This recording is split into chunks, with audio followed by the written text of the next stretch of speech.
جن لڑکیوں کو کالج یونیورسٹی جانے کی اجازت نہیں ملتی ان کے لیے علامہ اقبال اوپن یونیورسٹی کسی نعمت سے کم نہیں ہے۔ شروع کرتی ہوں اللہ تعالیٰ کے بابرکت نام سے۔ آپ سب کو پرائم گلوبل کی طرف سے السلام علیکم۔ اللہ تعالیٰ سے دعا کرتی ہوں کہ آپ سب اپنے گھروں میں آباد رہیں۔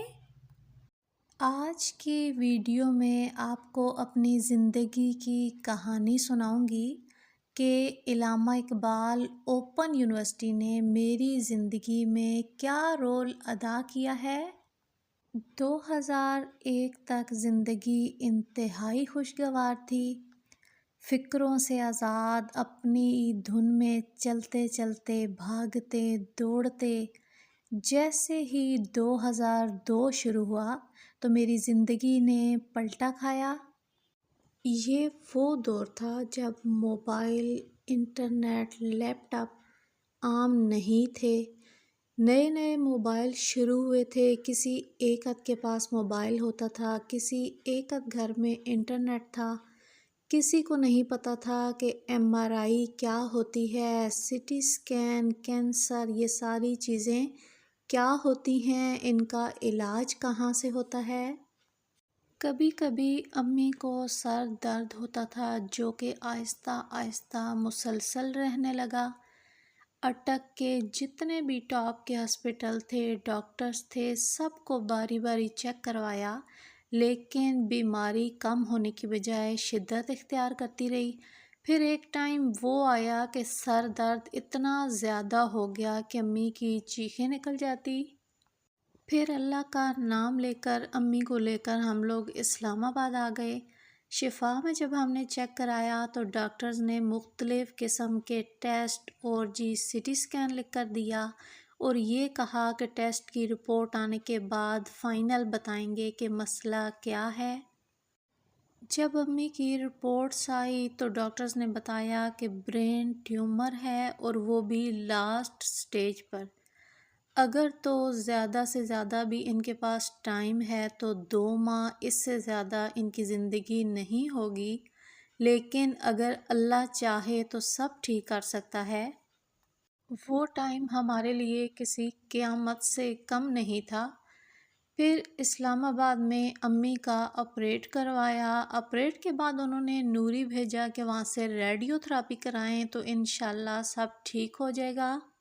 اس ٹائم میں تھی 2nd ایئر میں اور مجھ سے چھوٹے میرے 4 بہن بھائی تھے۔ ایک بندہ گھر کے لیے چاہیے تھا کہ جو گھر کو، چھوٹے بہن بھائی کو دیکھے، اور ایک ہسپتال میں امی کے ساتھ بھی چاہیے تھا۔ امی کو تسلی ہوتی تھی مجھ سے، تو امی کہتی تھی کہ ہسپتال میں میرے ساتھ تم رہا کرو، تم ہوتی ہو تو مجھے تسلی ہوتی ہے۔ اس ٹائم سب سے بڑا مسئلہ یہ تھا کہ میری 2nd ایئر کی کلاسز تھی اور میں نے کالج جانا ہوتا تھا۔ سمجھ نہیں آ رہی تھی کہ امی کے ساتھ کون جائے گا، پھر میری پڑھائی کا کیا ہوگا۔ پھر ایک دن میں کالج گئی اور اپنی سارے ٹیچرز کو صورتحال بتائی کہ میری اب کالج آنے والی صورتحال نہیں ہے، مجھے امی کے ساتھ ہسپتال رہنا ہوگا۔ اور اللہ کی کرنی آپ دیکھیں کہ میرے جتنے بھی ٹیچرز تھے، میں ان کا شکریہ ادا کروں گی کہ ان سب نے مجھے یہ کہا کہ اس ٹائم پر آپ کے لیے سب سے ضروری آپ کی امی کی صحت ہے۔ آپ امی کے ساتھ اللہ کا نام لے کے ہسپتال جائیں، آپ کے سارے نوٹس میں آپ کی دوستوں کے ذریعے آپ کو بھجواؤں گی۔ آپ کو اگر کچھ نہیں سمجھ آتا، جب آپ گھر ہوں، کسی بھی ٹائم آپ میرے گھر آ کے آپ مجھ سے پوچھ سکتی ہیں۔ کچھ مہینے اسی طرح اسلام آباد کی اسپتالوں میں گزرے۔ 15 دن کے بعد ہم 2 دن کے لیے گھر آتے تھے۔ پھر میری دوستیں مجھے نوٹس دے جاتی تھی اور اسلام آباد کی ہسپتالوں میں امی کے علاج کے ساتھ بیڈ پر بیٹھے میں 2nd ایئر کی تیاری کرتی تھی۔ پھر جب ڈاکٹرز نے یہ کہا کہ اب آپ گھر لے جائیں اور بس دعا کریں، تب میرے 2nd ایئر کے فائنل پیپر سٹارٹ ہونے والے تھے اور میری امی کی حالت انتہائی خراب تھی۔ فائنل ایئر کے 2 پیپر دیے تھے کہ امی کی ڈیتھ ہو گئی، اور وہ ٹائم ایسا تھا کہ ایسے لگ رہا تھا کہ زندگی بس رک گئی ہے، اب آگے ہماری زندگی کچھ بھی نہیں۔ میرے آس پاس جتنے بھی لوگ تھے سب مجھے یہی کہہ رہے تھے کہ چھوڑو پیپرز کو، اب اگلے سال پیپرز دے دینا۔ لیکن میری ایک کزن تھی جو میری بیسٹ فرینڈ، میری خالہ کی بیٹی سدرا، وہ ایک تھی جو مجھے کہہ رہی تھی کہ امی فوت ہو گئی ہیں، انہیں تم واپس نہیں لا سکتی، لیکن اپنے فیوچر کو تم نے خراب نہیں کرنا۔ امی کے جنازے کے بعد اس نے مجھے اٹھایا اور یہ کہا کہ اپنی بکس نکالو اور اوپر والے روم میں چلو، میں تمہیں تیاری کرواتی ہوں اور تم نے پیپر ضرور دینے ہیں۔ نیچے رونے دھونے کی آوازیں تھیں، میری آنکھوں میں آنسو تھے جو تھمنے کا نام نہیں لے رہے تھے، لیکن وہ مجھے لے کر میری بکس اس نے اٹھائی اور مجھے اوپر والے روم میں لے کر آ گئی اور ساتھ ساتھ یہ بتاتی رہی کہ بس تم یہ تیاری کرو، تم باقی آوازوں پہ دھیان نہ دو، تم نے پیپر دینے ہیں۔ سیکنڈ ایئر کے فائنل پیپر جس طرح میں نے دیے وہ میں جانتی تھی یا میرا خدا جانتا تھا کہ میں نے کیسے دیے ہیں۔ آج اگر کبھی میں اس ٹائم کو سوچوں تو مجھے خود یقین نہیں آتا کہ اللہ تعالیٰ نے اس ٹائم میرے اندر کیسے اتنی ہمت ڈال دی تھی۔ اور پھر آ گیا سیکنڈ ایئر کے رزلٹ کا دن۔ میں نے سب کو بتایا ہوا تھا کہ میری 2 یا 3 میں سپلی ضرور آئے گی، کیونکہ میری تیاری بالکل بھی نہیں تھی۔ جب رزلٹ کے لیے رول نمبر کزن کو لکھ کر دیا تو وہ بازار سے پتہ کرنے گیا۔ اس ٹائم پر انٹرنیٹ ہر گھر میں نہیں ہوتا تھا، گزٹ سے بازار کسی بھی شاپ سے جا کے تو رزلٹ لکھ کر لاتے تھے۔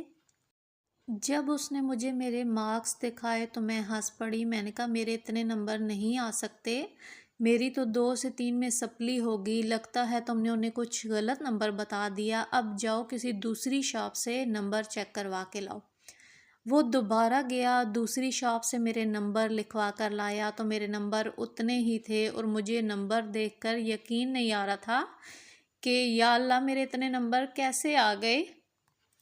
دل میں خوشی بھی تھی اور آنکھوں میں آنسو بھی۔ میری نانوں نے مجھے گلے لگایا اور نانوں نے مجھے یہ کہا کہ پتر تو اتنے عرصے اپنی ماؤ نال جڑا تھکی ہے نا، تیری ماؤ نی دعاواں تو اللہ تعالیٰ رنگ لایا، تیری ماؤ نی دعاواں نال تیرے اتنے نمبر آئیں۔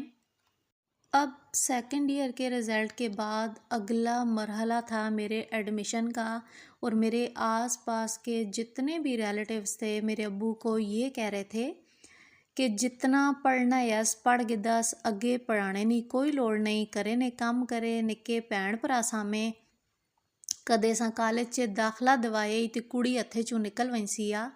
ہر طرف سے یہی آوازیں میں سن رہی تھی، جو میرے ابو کو سمجھانے والے لوگ تھے سب یہی کہہ رہے تھے۔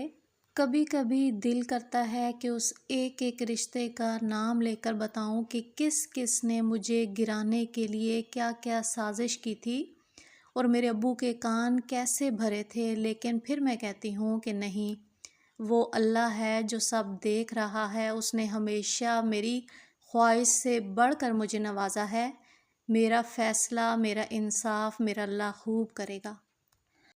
اس ٹائم جب میری پڑھائی ختم ہونے پر تھی، علامہ اقبال اوپن یونیورسٹی، جسے اوپن یونیورسٹی بھی کہتے ہیں، میری زندگی میں بہت زیادہ اہم رول ادا کیا۔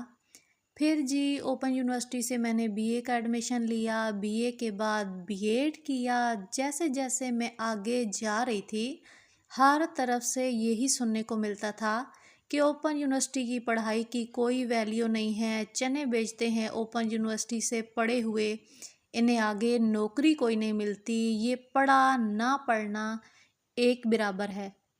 پھر جیسے ہی میں نے بی ایڈ کیا تو ساتھ ہی گورنمنٹ کی طرف سے ٹیچرز جابس آ گئی، تو شغل میں نے بھی اپلائی کر دیا، یہ چیک کرنے کے لیے کہ اوپن یونیورسٹی سے ڈگری ہے تو انہیں جاب گورنمنٹ کی ملتی ہے یا نہیں ملتی۔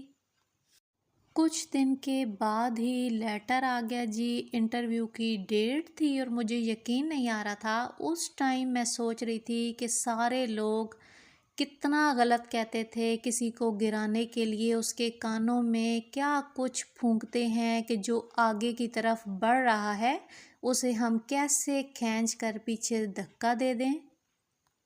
خیر جی، اوپن یونیورسٹی سے BA B.Ed کی ڈگری کے بعد مجھے گورنمنٹ کی ٹیچر کی جاب مل گئی۔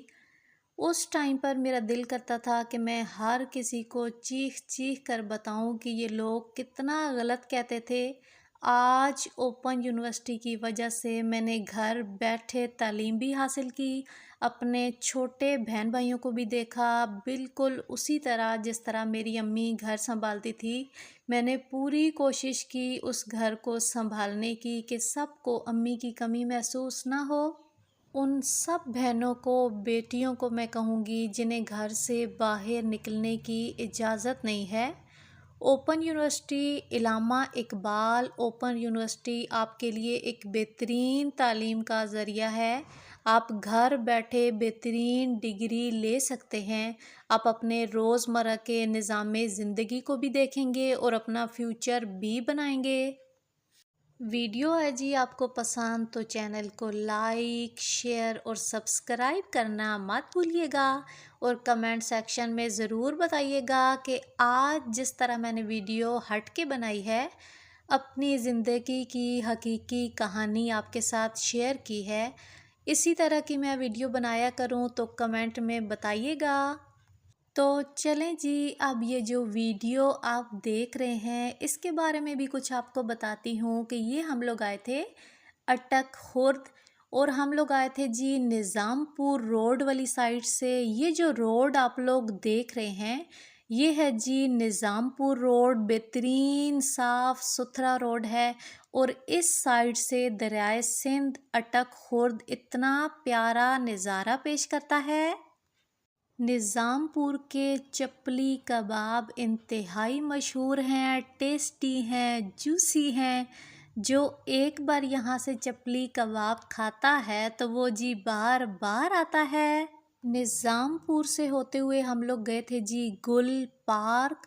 اٹک خرد کے ریلوے اسٹیشن کے بالکل سامنے ہی ہے، پل کے دوسری سائڈ پہ ایک بہترین پکنک پوائنٹ ہے، بچوں کے لیے جھولے ہیں، ریسٹورنٹ ہیں، آپ وہاں پر کھانا کھا سکتے ہیں۔ لیکن ایک بات آپ کو بتاؤں کہ وہاں کے کھانے کا جو ریٹ ہے نا، میرے حساب سے بہت زیادہ ریٹ ہے۔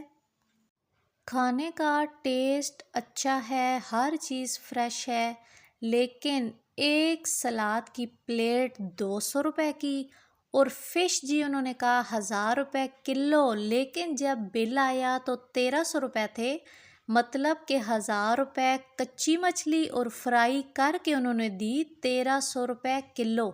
تو ہمارے یہاں اٹک کے حساب سے مجھے ریٹ بہت زیادہ لگے۔ ابھی ہم لوگ اٹک پل پر پہنچ چکے ہیں، اور یہ سامنے آپ دیکھ رہے ہیں جی دریائے سندھ۔ پانی آپ دیکھیں تو ابھی بہت کم ہو چکا ہے، کیونکہ سردیوں میں پانی کم ہوتا ہے، گرمیوں میں پانی بہت زیادہ ہوتا ہے۔ اور کیسا ہے جی آپ کے شہر کا موسم؟ کمنٹ میں اپنے شہر کا نام ضرور لکھیے گا تاکہ مجھے پتہ چلے کہ میری ویڈیو کہاں کہاں تک دیکھی جا رہی ہے۔ موسم کی تبدیلی کے ساتھ ہی فلو، ٹمپریچر اتنا زیادہ ہو چکا ہے، ہر گھر میں کوئی نہ کوئی بیمار ہے، پھر جی مچھر بھی اتنے زیادہ ہو چکے ہیں، پنکھا لگائیں تو سردی لگتی ہے، نہ لگائیں تو گرمی آتی ہے۔ ایک تو تھوڑی تھوڑی دیر کے بعد ٹول پلازا آ جاتے ہیں، ہر جگہ آپ 50 روپیہ دیں، سمجھ نہیں آتی، تھوڑی تھوڑی دیر کے بعد ہم انہیں پیسے دے دے کے پھر بھی روڈ کی جو صورتحال ہے، کہیں پر ٹھیک ہے، کہیں پر جی روڈ اتنا خراب ہے۔ مونگ پھلی کا سیزن بھی ہو چکا ہے شروع، اور اٹک کی مونگ پھلی جو ہے اس کا ٹیسٹ بہترین ہوتا ہے اور مشہور ہے جی اٹک کی مونگ پھلی۔ آج تک کے لیے اتنا ہی، اللہ حافظ، پاکستان زندہ باد۔